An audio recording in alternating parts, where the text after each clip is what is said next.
Hey y'all, it's Trent Knox with the Trent Knox Show, Season 3, Episode 9. In this episode, I'm going to cover entertainment and what I've been watching, what I've been tuning into, since I was very young, and kind of cover the kind of content that I consume. So what kind of sparked this idea of doing this episode about entertainment was last night. I went to go see the movie Glass in theaters, and I actually went blind into the whole movie. I had no idea what the movie was about. I didn't even really read much. I just knew it had Bruce Willis and Samuel L. Jackson in it, and I thought that's a tag team combo there that you got. And I had no idea that it was related to, M. Night Shyamalan, to Split, to Unbreakable.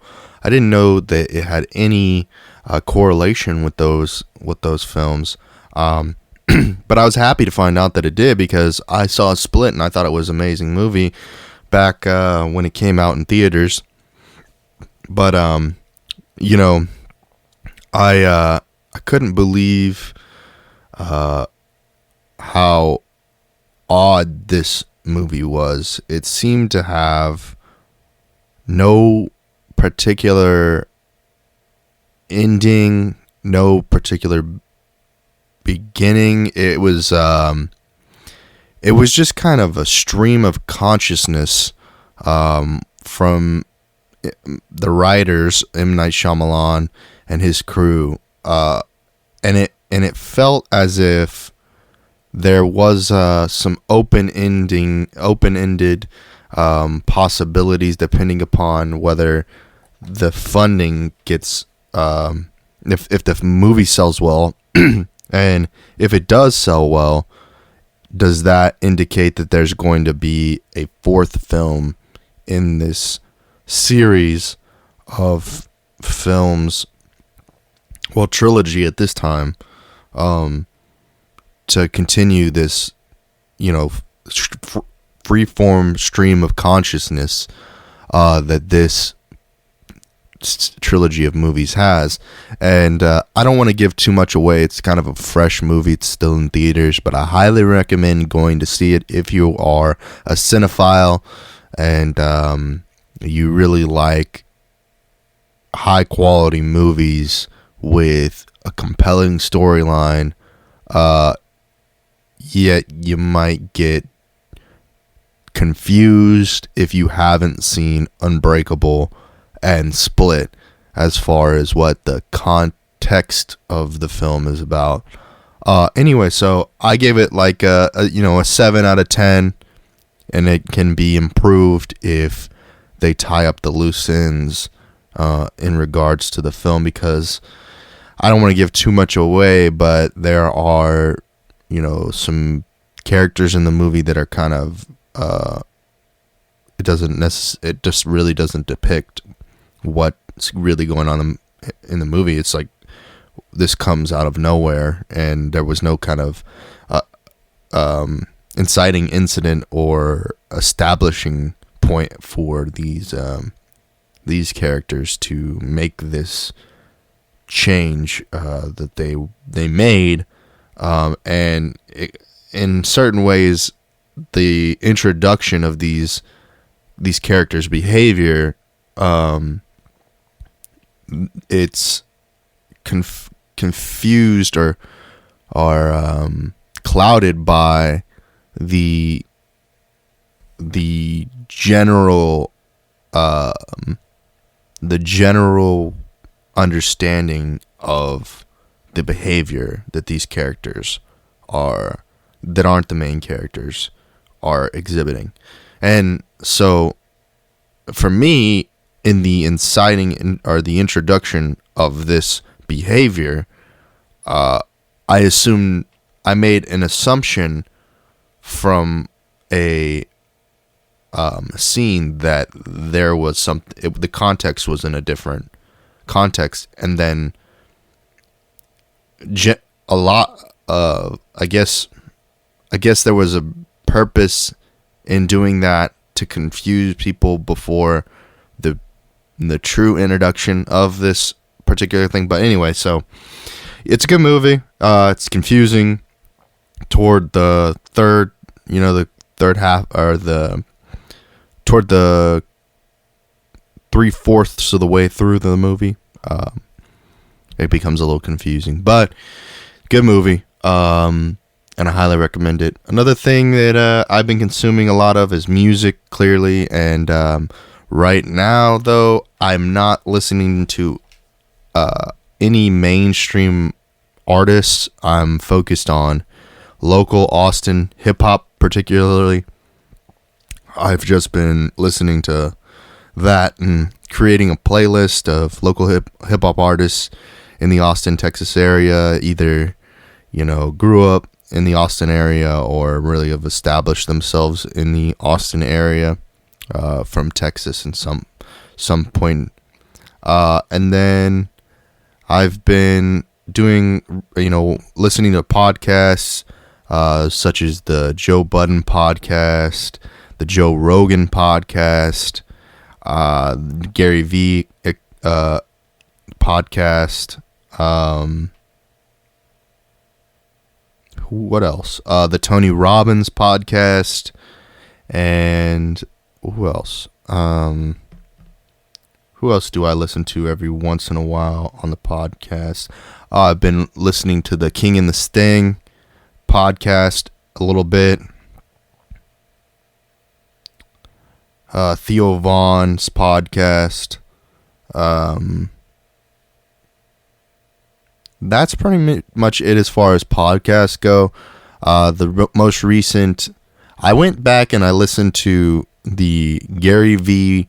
Joe Rogan podcast, and I also listened to the Elon Musk podcast with Joe Rogan again, and I got a whole different perspective when I watched the Elon Musk podcast again. I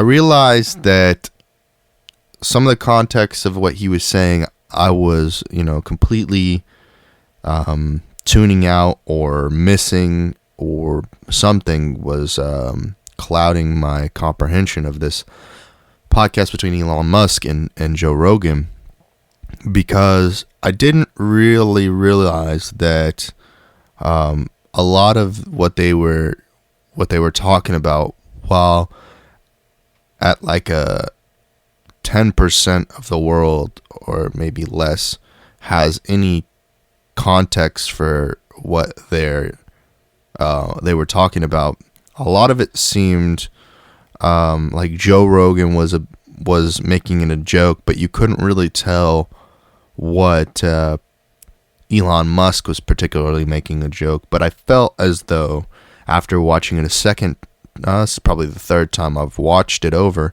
that Elon Musk was being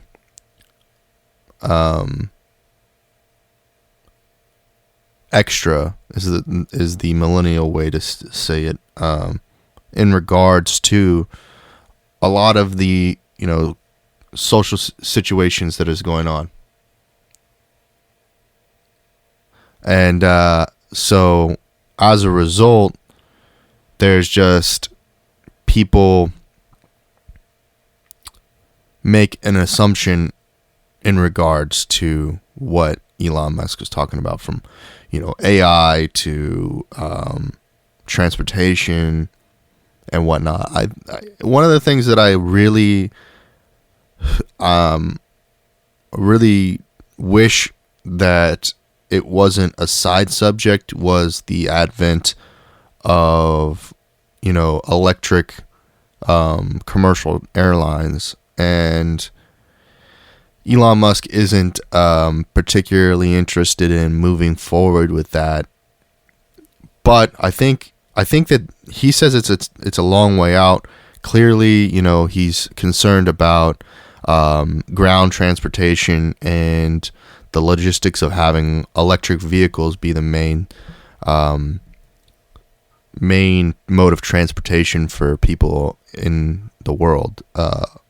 and obviously he made some cool statements about his Tesla network and how you'd be able to do certain things with the Model S and whatnot to basically travel across the country for free. Well, energy wise for free because of the multitude of Tesla power charging stations, and that Tesla power charging is free. So essentially, the world will have to catch up to this, and hopefully the amount of toxic gases that we're putting into the atmosphere will be equated by this the technology growth of electric vehicles. But most likely, unless something tremendous happens, that's not likely to happen very soon. Anyway, so that's podcasts. I've been trying to listen to podcasts to kind of grow the person that I am, and doing a podcast to kind of make myself a better person. And I, feel like I've grown a lot from what I have been able to comprehend and take those values and implement them in my own personal life and in my business life, and make myself a better person. As far as television shows go, right now I'm kind of like not watching television that much, but I am getting a chance to catch The Bachelor. But I'm not watching it really. I'm clearly just googling at the girls that are on the show, and really need to figure out some sort of television series to follow. Obviously, I know Game of Thrones is about to come back out, and I should watch that. I really should go back and watch Westworld season 2. But I have not yet gotten into that or opened that one up. I know a lot of people are watching the Game of Thrones over again, or they're watching Shameless. I need to watch Power. There's a lot of different shows that I need to be watching, but I don't know. It just seems like the easiest apps to open on my phone are Hulu and Netflix, and Netflix and Hulu don't generally have those type of films. And then when you open up Hulu on your phone and then you cast it to a television, it's kind of difficult to see what's good, what's trending on Hulu. Netflix, clearly you can go and you can scroll over and over and over and you can see what it is, but I don't know. I did watch the Fire Festival documentaries on both Hulu and Netflix, and I want to say that if I were to tell y'all which one I preferred more, I would definitely go with the Netflix documentary, because I felt as though it was, not traditionally done. I felt like it was more like a narrative or a story that was being told, whereas with the Hulu documentary, it was kind of more dry. Yet they did have the culprit, or the man responsible for the Fire Festival on the Hulu documentary. But I'd say that I'm here gonna say like maybe a conspiracy that both documentaries both gave the guy that was in charge, Billy, some are responsible for the Fire Festival's crimes.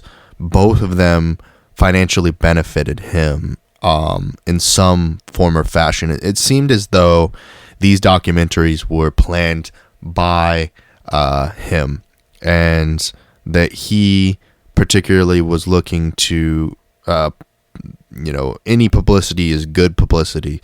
So by creating these two documentaries, he was able to capitalize off of them, off of the failure of the Fire Festival.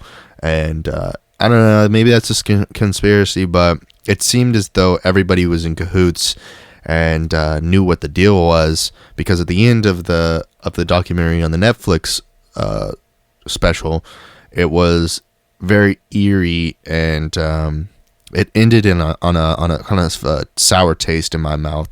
And with the Hulu one, it kind of just petered out towards the end, because they essentially were telling the same story, line by line, and just had different visual context.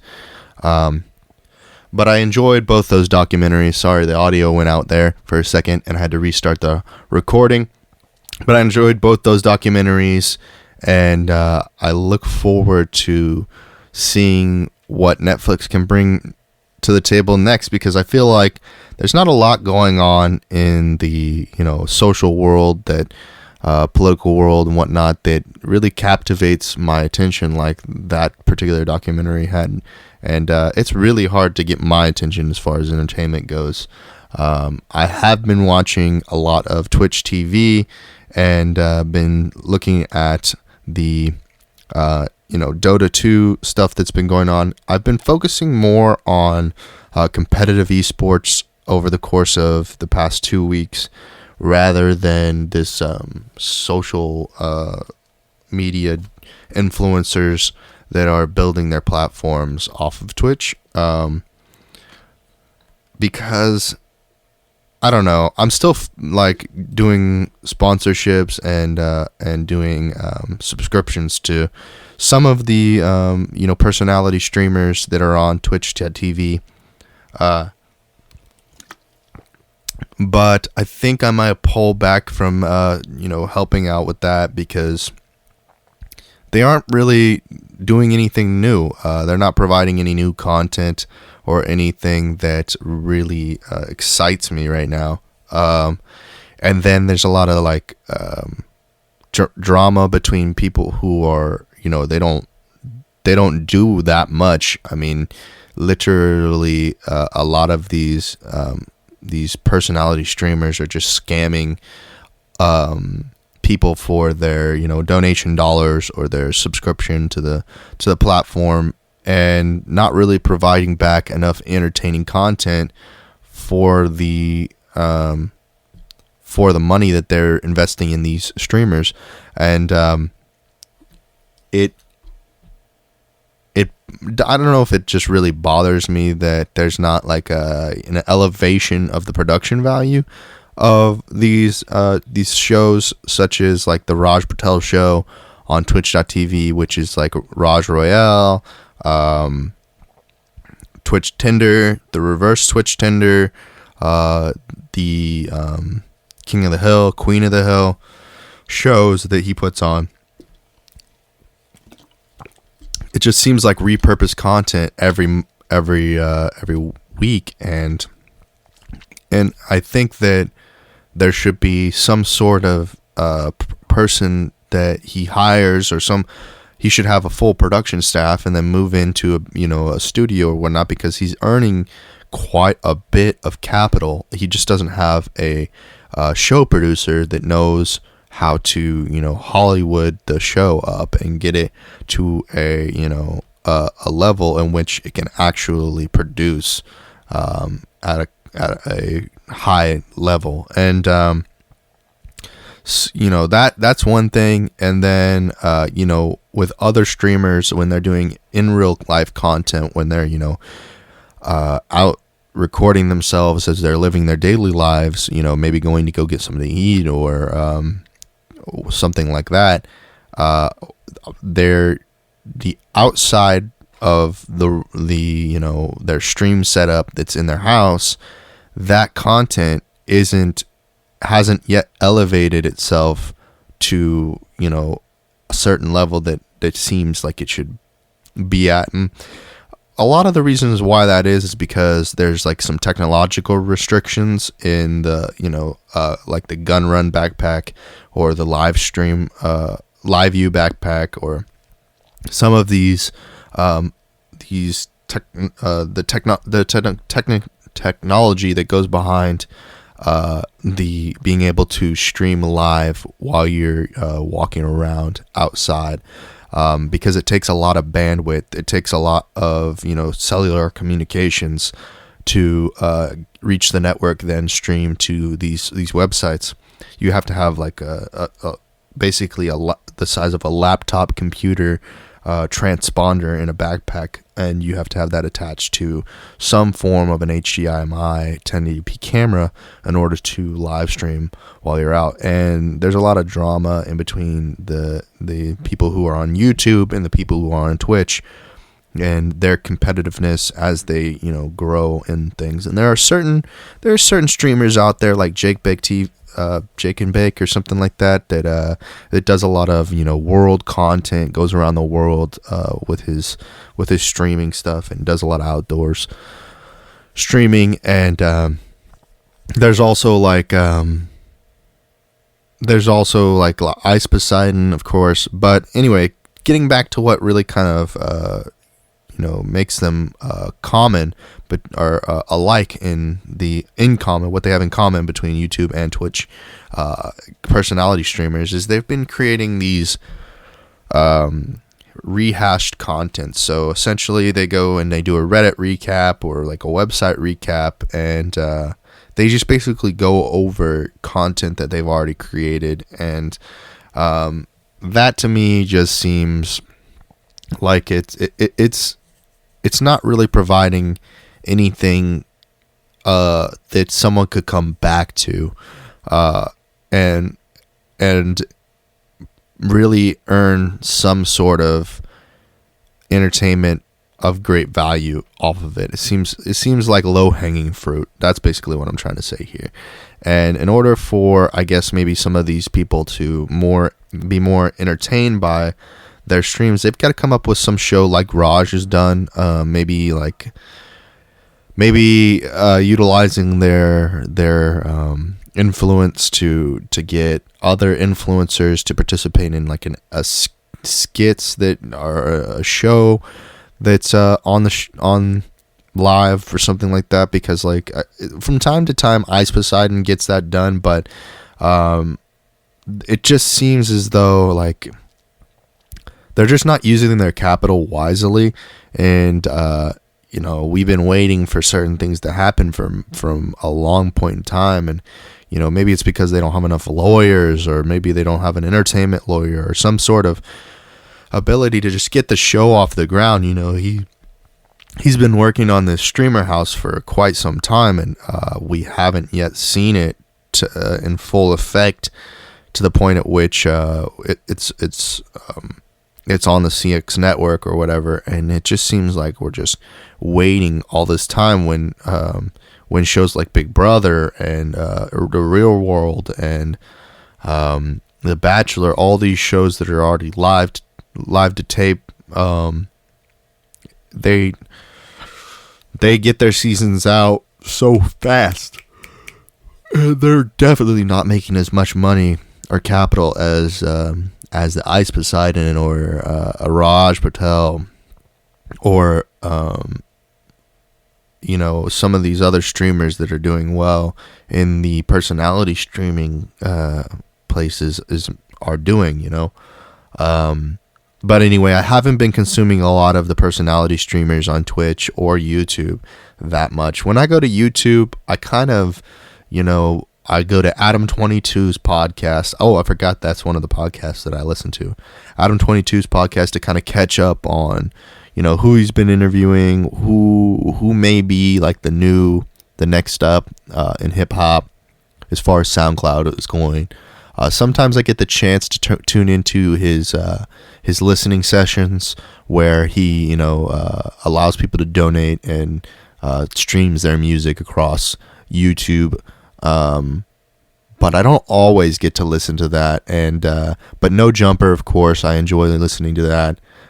His Adam 22 vlogs, I've been enjoying those because he kind of recaps basically what's been going on World Star Hip Hop, and of course what's been going on in his platform, Twitter and Reddit and whatnot. And I think he really does the Reddit recap in a different way, clearly, and I enjoy that. What else? I think that I think from YouTube perspective, I just kind of look for what to me would be the most entertaining content. I can't seem to, go to the trending page and find that, or go to my home page, or even YouTube is pretty much Joe Rogan podcast, Adam 22. And that's about it. I don't even watch any Let's Plays on YouTube. I don't watch some of the trending. I just don't like the Ellen show or the Jimmy Fallon stuff. It's just every once in a while I'll click on it and I'll regret it out as soon as I click on it that I watch that. And it's Cars and Coffee. I don't watch that. I don't watch sometimes I'll get into like some comedian stuff or some funny stuff, but not that much. I don't watch pranks or anything like that on YouTube. It's nothing special as far as that goes. I don't watch cartoons that much. I know Rick and Morty is big, of course. I try to catch as much as I can, but it sometimes just gets a little bit off, boring and whatnot. I don't watch any political content, and I need to be watching the news more because I feel like I have no idea what's going on as far as the politics is going. I find out in this last episode that I recorded with DJ SAB, he tells me about this, about Trump feeding fast food to the Clemson football team at the after winning the national championship, and I can't believe that. I was just like, wow, that's crazy that because of the government shutdown that the culinary staff at the White House isn't there, so Trump uses his own money to go buy fast food from Burger King and McDonald's and whatnot to feed the Clemson football team. It's crazy. But yeah, I just don't know I have no idea what's going on in the news. And from time to time, though, I'll be on my phone and I'll open up the Chrome browser because I use an Android. I'm an Android person, and not an Apple person. I'll probably get an Apple iPhone here at some point whenever they get better.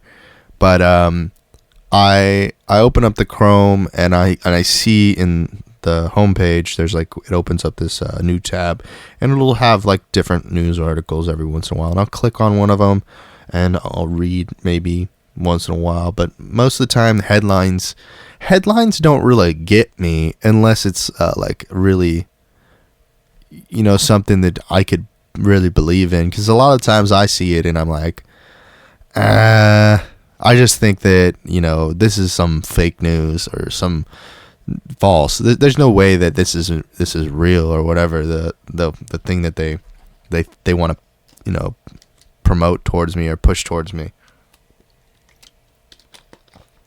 No. I just saw one a promotion that it said crash car parts from Prince Philip or something like that. Thing I don't remember from his car crash or something like that. And I was like, oh, okay, it's interesting, I guess.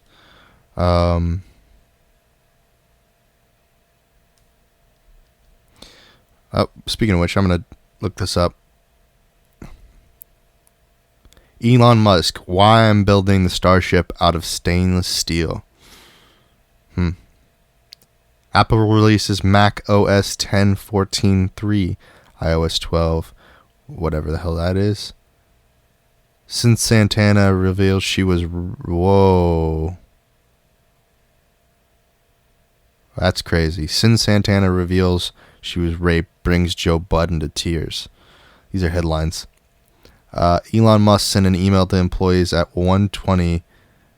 Dude, this is clickbait as hell because there's just so much space that you can use on Google Chrome, and then clickbait is the craziest thing in entertainment because you can put a title and basically use up all the space that you can, and then the person has to click it to find out what the rest of it says. Bachelor cast off, Brie Barnes reveals which Bachelorette alum she, and then boom. You know what I mean? Dolby is working on an app that delivers studio quality recording. Oh, that's super cool. An app? What the heck? I wonder why they're doing that. Lil Pump scores 10K custom soda machine from Exotic Pop. That's pretty cool. Oh, damn. I just slid it over. Like I read it already. Farming Simulator 19 is getting its own esports league. Whoa. That's crazy. Jay-Z courtside at Duke game was a dream come true for Zion. Okay, Star Citizen has cost nearly $200 million so far. That's pretty crazy. Which one of these headlines do I want to click on and continue reading? That's not it. I don't give a shit. So, if particularly I could say that I'm just going to go over the entertainment that I consume on my phone. So, something that I've been doing because I work Postmates is eating a lot of, foods that are prepared for me, like fast food, restaurant, grocery store prepared foods, right? And I've been trying to do my best to, keep the cost of the food that I consume at a low level, as well as elevating the nutrition level of what foods I am eating. So when I started off doing this job, I would eat McDonald's every single day, breakfast, lunch, and dinner. And because it was the most cost-effective food while working, you'd go to like a Sonic or a Whataburger and whatnot, and you'd be paying like $12 for a decent-sized meal. Well, the consequences of eating McDonald's, breakfast, lunch, and dinner hit me very fast. You know what I mean? I should have learned my lesson by having watched that documentary, Super Size Me. But yeah, it was very fast that I was starting to have, I didn't really have any health problems any particular way, but like I definitely, shouldn't have been doing that. I started gaining a little bit more weight, but I was also losing a little weight, so it was like gaining and losing at the same time. But I stated that was not a very intelligent idea, but it was cost effective, and I was able to do certain things for quite some time. But then at the point at which it was sacrificing to my health, I couldn't do it any longer.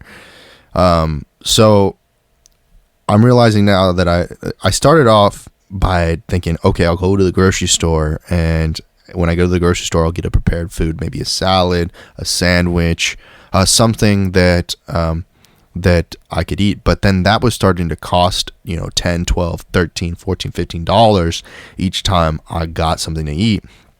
So I was like, damn, I can't do this. So then I had to like really hunker down, look at my budget and see what I could afford. And I was, I would love to be, consuming a good meal with high nutrition at around the $5 to $7 mark. And in order to do that, you have to kind of navigate the system. And especially since like here where I live out here in the country, there's no options. There's either you go to the grocery store and you prepare the food, or you go to somewhere that's fast food like McDonald's, Burger King, Taco Bell, those type of food joints. And I'm just tired of eating fast food, even like in the slightest. Not fast food, sorry, because there are fast food joints out there that are really changing the game, but taco trucks and mobile food and whatnot that is really changing the game. But it it sucks whenever you have the only other options you have are like a Chipotle, which is Chipotle just really trashes your stomach and is terrible for you, but it tastes a little bit good. Or you have, you have Wingstop or Buffalo Wild Wings or any of these massive chains to go to and grab a bite to eat. Anyway, so when I'm in Austin, this is my routine. I'll go first because I'm looking for a big breakfast fast, and the best place that I've found for a big breakfast fast is Whataburger. You can get a breakfast plate for about $7 for a decent sized plate, and then that will fuel me for quite a bit of the time till I get to the middle of the day. And once I get into Austin, I have a lot of choices, but I need it fast. I need it quick. I need it to be, I got to drive in and get it out. So I usually get P. Terry's in the middle of the day because that's, all natural beef, all natural chicken. I get that, and I eat that for my lunch. And then when I close out the evening for dinner, I generally get Taco Ranch because I think that, this all natural versus this processed food is going to be a better for you than a McDonald's or a Burger King or whatnot. But I can also get a pretty decent meal there for not that expensive. But yeah, so food wise, that's where I'm kind of spending most of my money at is Whataburger and P. Terry's and Taco Ranch. But P. Terry's owns Taco Ranch. I mean, they're in cahoots, right? So I enjoy those two places. I wish there were more options, but those are pretty much the two options that I get. And so I've been doing a lot of cleanup and maintenance on social media, and I've pretty much gotten rid of all of like the Instagram models and stuff that's kind of low-hanging fruit content that I was consuming for quite some time. I was opening up Instagram and scrolling down and finding like every single picture was softcore porn basically, and it was really messing with my emotional state and my personality, because I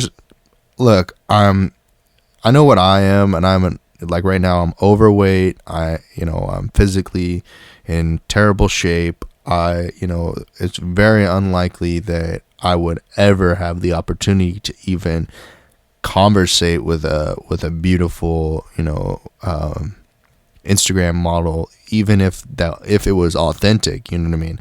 Clearly there are those out there that are just utilizing Photoshop and getting breast implants and ass injections and lip fillers and creating a avatar fake character, and I've know some of these girls that are they pretend to be Americans, but they're actually national or foreigners, and they scam people into paying them money while they live in luscious on the islands or somewhere in a beautiful area in which these people don't live.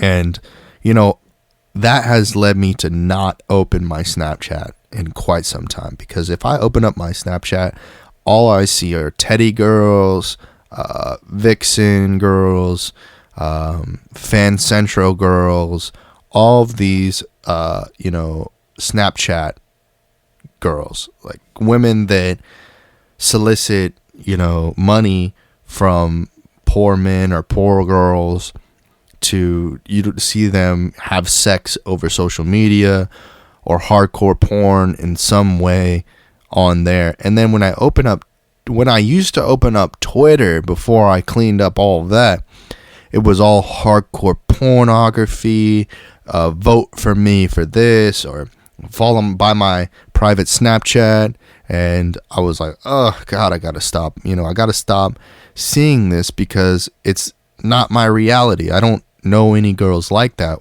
And it was starting to cost me a lot of money because I was, going to strip clubs and gentlemen clubs to kind of live this false reality of, being able to obtain these type of girls and potentially have a sexual relationship with them, or these type of girls, and finding myself very depressed, wanting to commit suicide, and having to go seek out help, psychiatrists, psychologists, in order to kind of feel that I had some self-worth and self-value, because these girls were treating me as if the only thing I was valuable for was money, and that they weren't giving me any positive feedback in order to build off of the person that I was at the time. And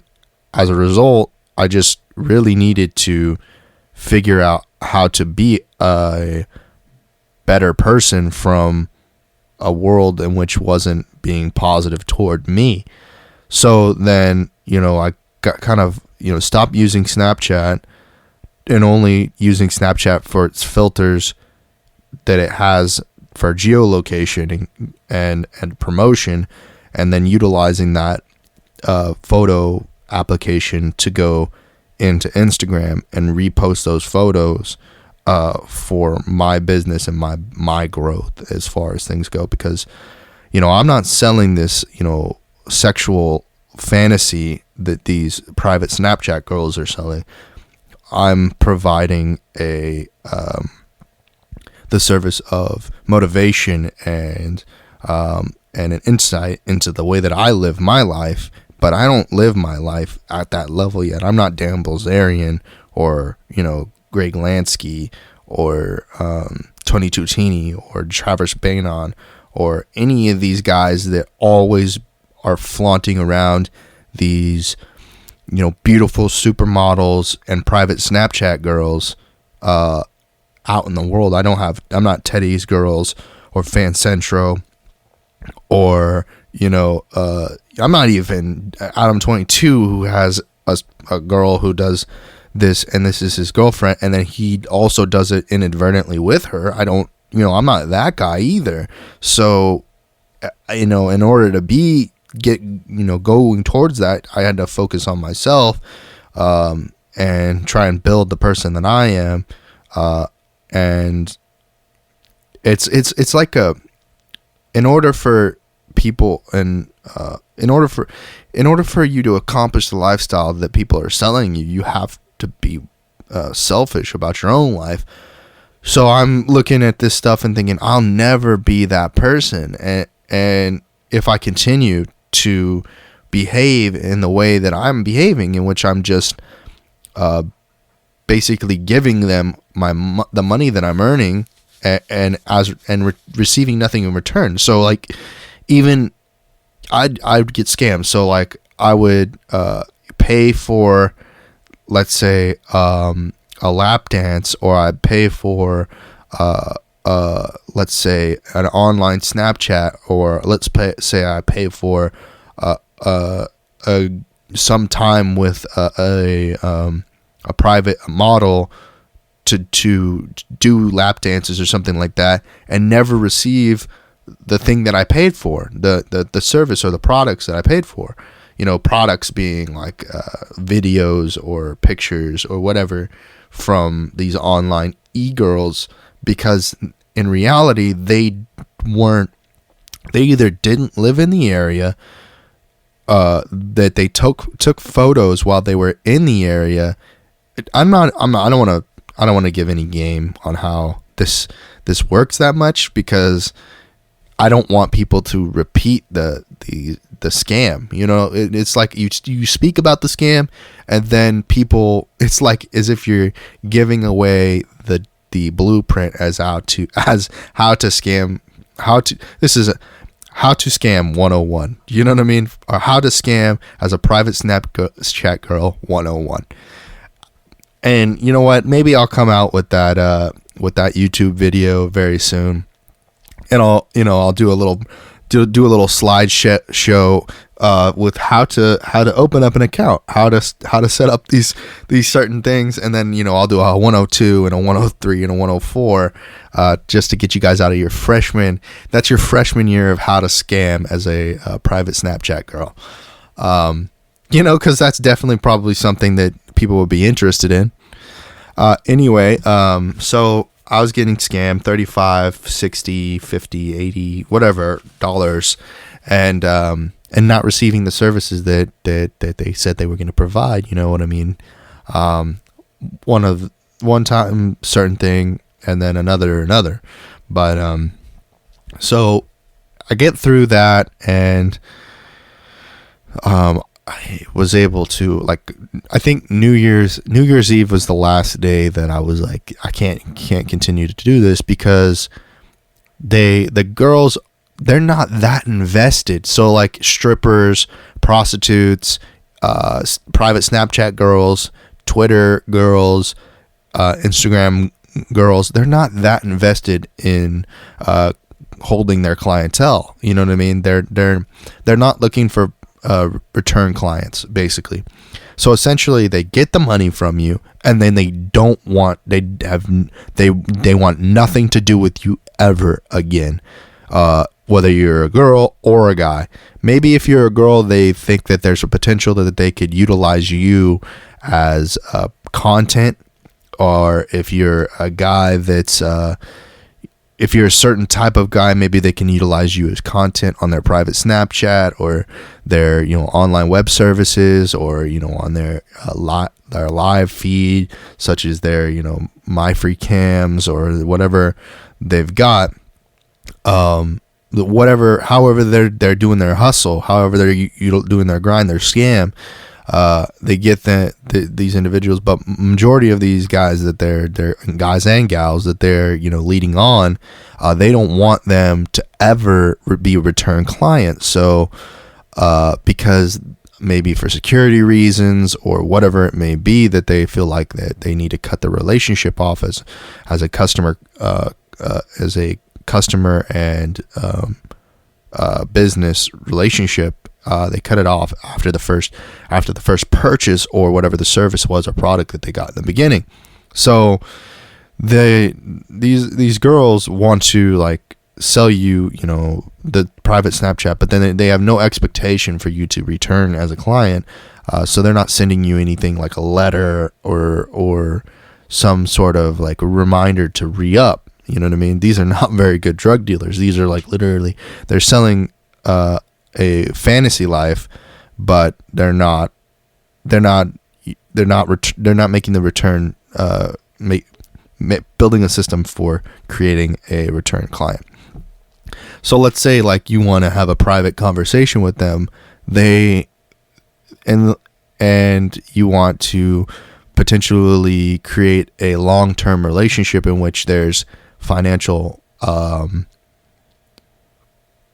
benefit for them through their current scam, not marriage or anything like that. Like, you don't want to marry a stripper, well, if you have married a stripper, you have married a private Snapchat girl, or you have married a porn star, or you have married a prostitute or an adult actress or something like that, amen. More power to you. I think that it's awesome. It's you're probably having great sex and enjoying your life to the utmost of it that it could be, because honestly, a lot of the fear that most men have is that they get into a relationship in which they're emotionally abused by the woman that they're with, while she's out there having sex with other men and cuckolding you, unless you're the type of gentleman that's a homosexual and you enjoy getting cuckolded by your wife, and that you like that you're giving your money to a woman that's emotionally abusing you for your entire life. Then more power to you for that as well. But it seems as though it's not a lifestyle that is that healthy, at least, and I don't want that lifestyle whatsoever, though the other end of the spectrum, where you have like a Dan Bilzerian or a Aubrey Marcus, who are in an open relationship, a polyamorous relationship with all these women. It seems that like at that level it becomes convoluted as well, and it's hard to tell whether monogamy in a positive, healthy way, where you're having sexual intercourse with your partner every single night, maybe 3 to 4 times a day, and you're making your money, financially making your money in a positive way as well, and you're not, the woman nor the man, or the woman and the woman, or the man and the man, whatever it may be, that the partners aren't utilizing their sexual energies to make their ends meet. You know what I mean? In a monogamous heterosexual or in a monogamous relationship between two partners, whatever that may be, a monogamous relationship. But I mean, like it's crazy that we live in a world where the internet is kind of changing our relationship understanding. Anyway, I put relationship and romance on a different episode. This is not about that. This is about the entertainment portion of it. So the entertainment portion of it is like, are you truly entertained, or is it like, is depression an entertainment, a form of entertainment? Is sadness a form of entertainment? Fear, all these different types of emotions. So entertainment incites an emotion. So I wasn't receiving the emotion that I thought I was going to be paying for when I was, doing business with these girls.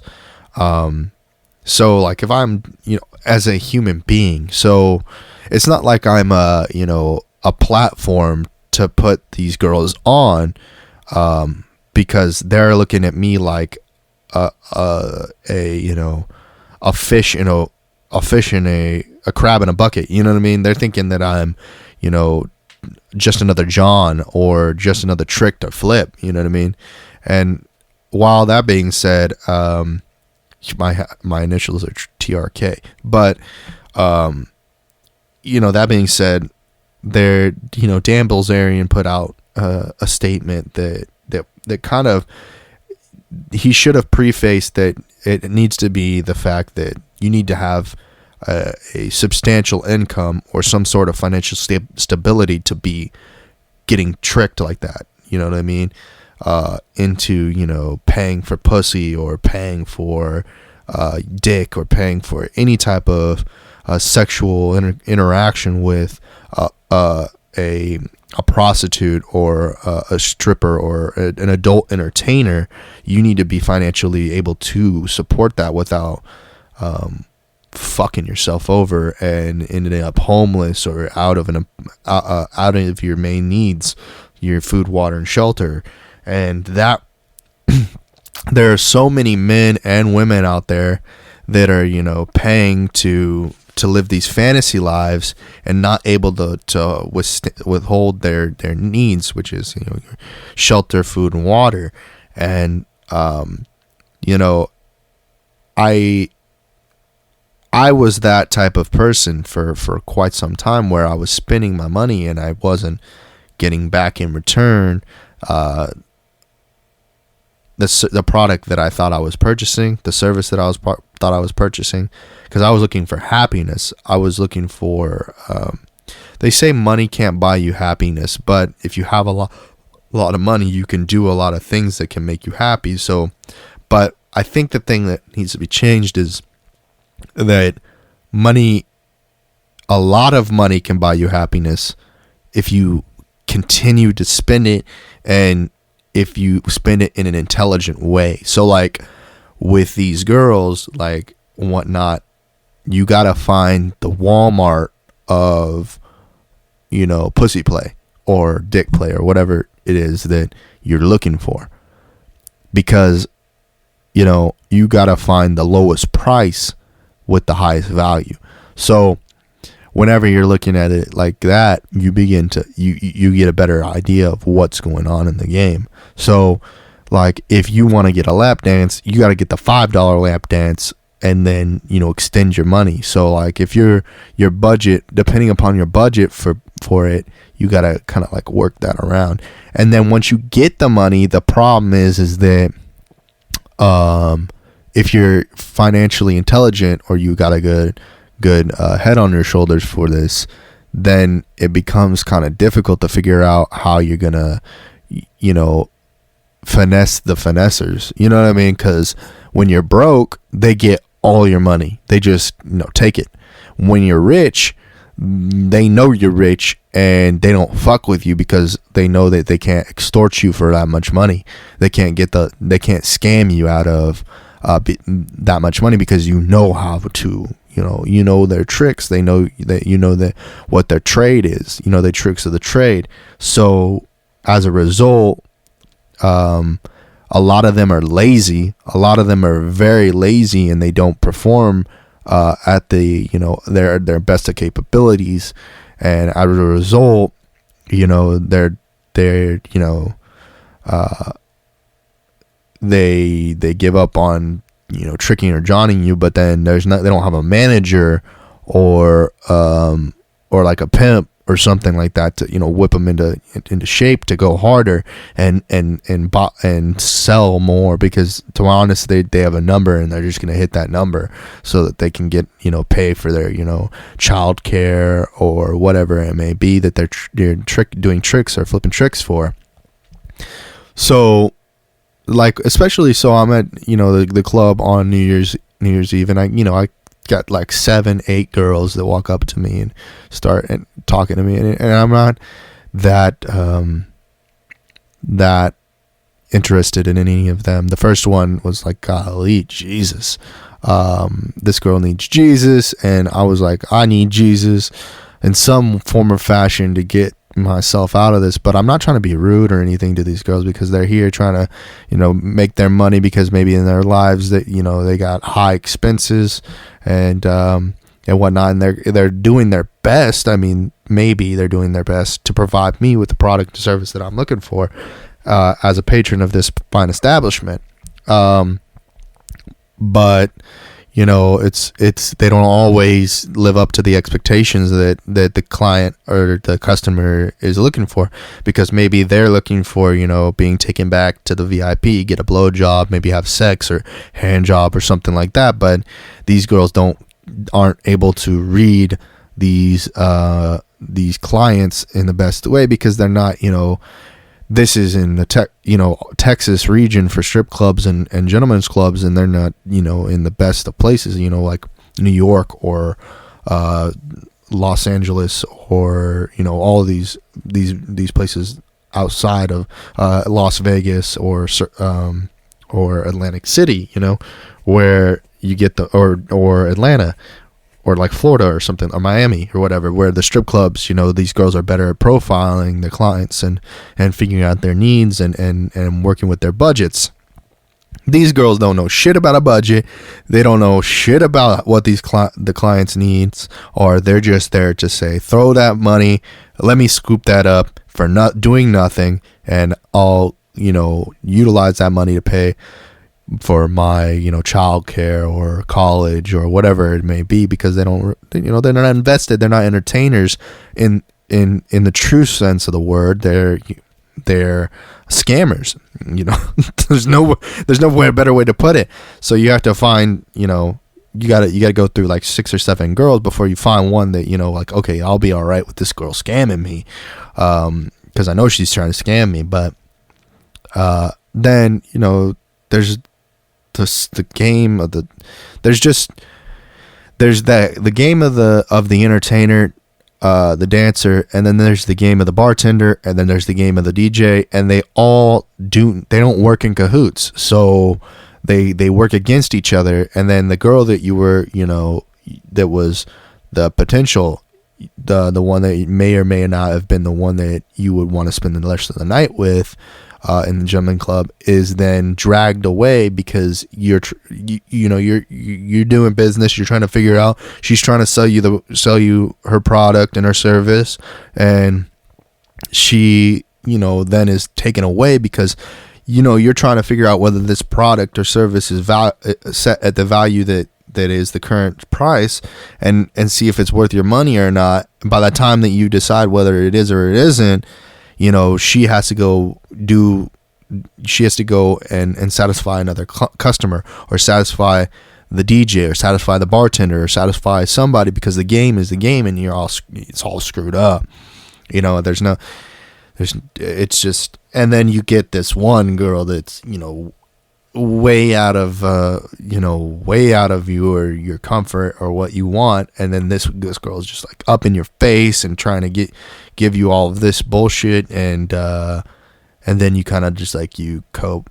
I mean, you're like, fuck, you know what I mean? There's not a lot of time left for dealing with this shit, and so you give up, and you just give him your money, and then you leave. You know what I mean? Because you get blue balls, you get blue balled, and there's nothing to do. And this is Instagram. This is what Instagram is.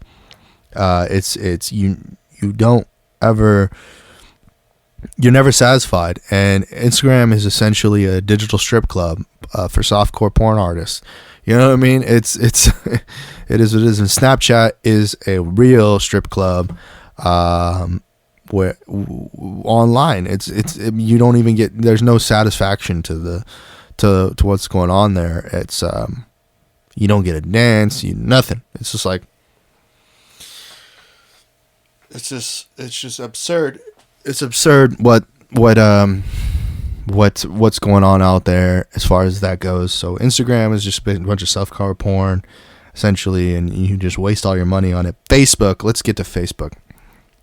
So for a while there, I was doing the same thing on Facebook. I had all of these, gentlemen's clubs. I had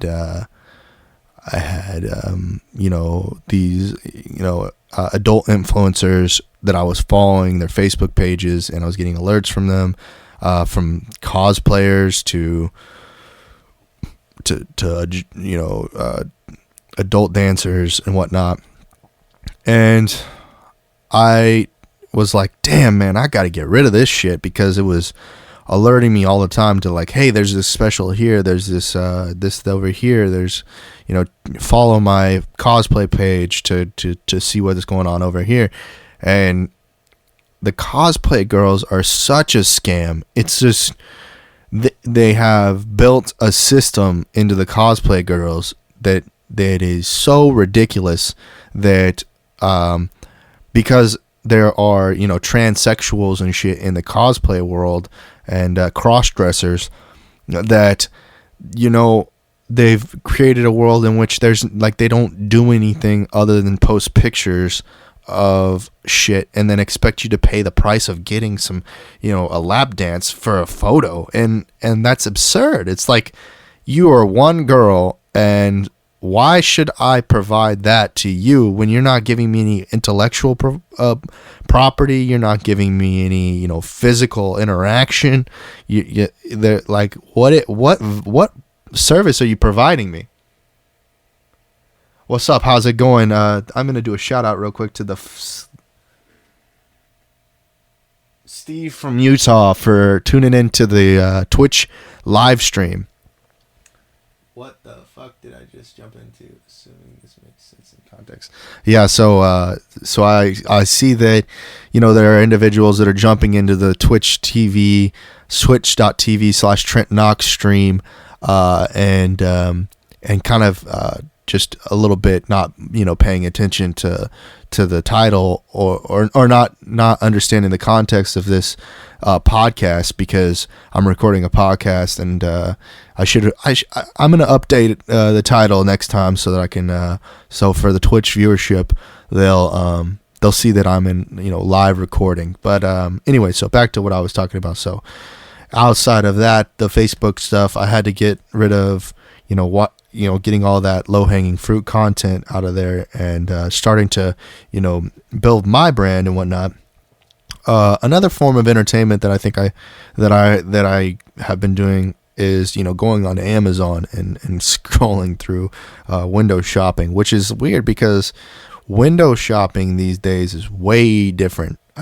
You used to go and you would go into a store, you'd finger through some books, you do things way differently. But now that you have Amazon, you just like literally scrolling past all of this stuff to find something that you're willing to pay money on. And I guess this is just like, it's essentially the same thing, but there's no marketplace for, cosplay girls, no marketplace for, there are marketplaces for, e-girls and whatnot, for private Snapchats and whatnot, like I said, Fan Centro and Teddy's Girls and all of these different platforms.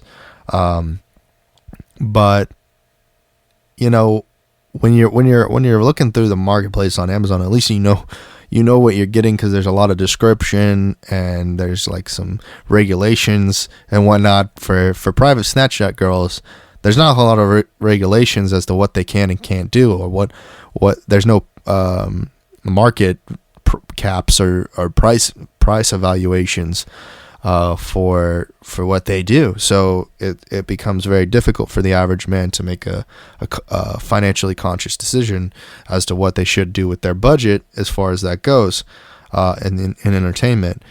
Aside from that, move on, and I listen to podcasts and listen to music. Like I said earlier, podcasts have been the Joe Rogan Experience, the Gary V experience, or whatever it is, a little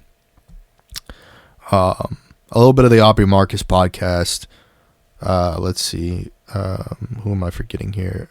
Tony Robbins, Joe Budden podcast, No Jumper. I do have the Order of Man on here, but I don't listen to that much.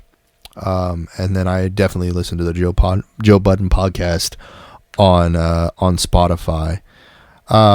Another form of entertainment for me is looking at my bank account and laughing at how broke I am and how much money I am not making doing live streaming and how much money I'm not making doing podcasts. But subsidizing that with delivering Postmates and whatnot is my gig. So I enjoy it. Going on I don't really go on a Discord that much. Discord, for those of you who are listening to this podcast over the major digital streaming platforms, Discord is kind of like a gamer chat, kind of like it's somewhat Reddit, and it's also like Skype. So it's like if you put Skype and Reddit together, that's what Discord is. And then of course YouTube. I don't even watch anything on YouTube gaming. One of my favorite movies that I've recently watched was White Boy Rick. I didn't mention that back when I was talking about movies in this podcast. I really enjoyed that movie. If you haven't seen White Boy Rick, I highly recommend going and watch that.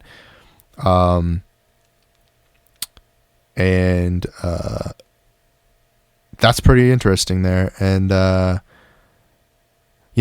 have Walmart on here because I get groceries delivered from Walmart, and then I have Google Maps, and then of course Uber and Lyft and whatnot. But anyway, so that pretty much recaps everything that I've been doing in entertainment, and the type of concept stuff I've been consuming. If you listen to this podcast on the Twitch stream, or if you saw this on one of your major digital streaming platforms, definitely reach out. My socials are at Trent Knox TV on Instagram and Facebook. So go to facebook.com/Trent Knox TV, and on Instagram.com/Trent Knox TV. I also have another handle at Real Trent Knox on Instagram, and then on twitter.com/Trent Knox is the place to go for that. Twitch.tv/Trent Knox for the live feed of this podcast. And then what else am I missing? I'm building a YouTube channel for the VODs of these podcasts, and you can go over and then check that out. What else is going on here? Anchor.fm/Trent Knox to become a subscriber for as little as $1 a month. You can help this podcast grow. And then also Postmates. If you head on over to facebook.com/Trent Knox TV, pinned to the top, the first post pinned to the top is the ability to, if you want to become a Postmates delivery driver in your location, for the first 55 deliveries, you're guaranteed $600. And it's a great opportunity if you are looking for a full-time gig, a part-time gig, or just to earn a little cash on the side. Well, I think that wraps it up for y'all guys, and I appreciate y'all for listening to this episode today. I'll catch y'all on the next one.